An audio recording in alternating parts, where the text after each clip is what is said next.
Decentralization. A democratic government believes in participation of maximum people in decision making.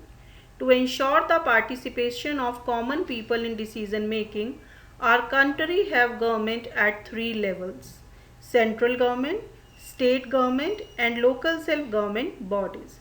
In this topic, we will study about local self-government bodies. Decentralization. When power is taken away from central government and state governments and given to local self-government bodies, this mechanism is known as decentralization. Why our country choose to decentralize the power? Due to the vastness of states in size and population, internally diverse population in every state, need for power sharing. What is the basic idea behind decentralization? A large number of problems can be solved at local level only because people have better knowledge of their problems and their solutions. They know how things can be managed properly and where to spend money. People can directly participate in decision making. Local government reduce the burden of central government and state government in India. In India, 36 lakhs people are engaged in local self-government body. It is equal to the total population of some European countries. What is the difference between the local self-government bodies before and after 1992? Decentralization was recognized when Constitution was made, but these were under the control of state government. In 1992, by 73rd and 74th constitutional amendment, several changes were made in local self-government bodies to make them more effective.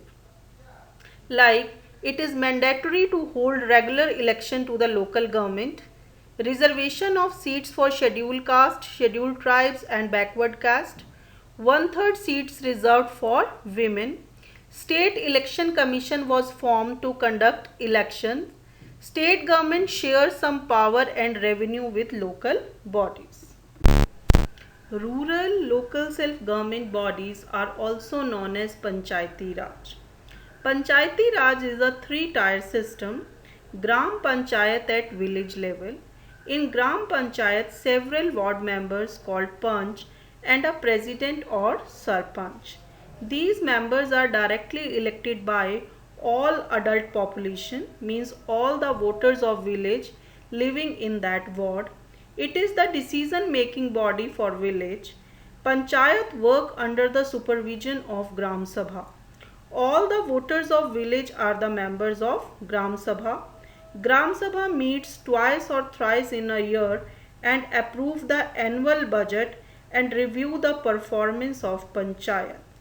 When few Gram Panchayat group together called Block Samiti, the members of this representative body are elected by all the Panchayat members in area. All the Block Samiti in a district together form Jila Parishad. Most members of Jila Parishad are elected. MPs and MLAs of this area is also member of Jila Parishad. Jila Parishad chairperson is the political head of Jila Parishad. He is the representative of state government in Jila Parishad. Urban local self-government bodies are also present in our country. In small towns, municipalities are there. For big cities, municipal corporations are there. Both these bodies are elected and controlled by people's representative. Municipal chairperson is the head of municipality, while in municipal corporations such head is known as mayor. Success of decentralization.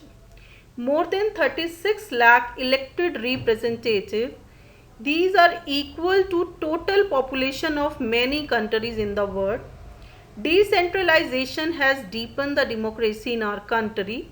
It also increased the women participation in decision making. Let me talk about difficulties faced by local government.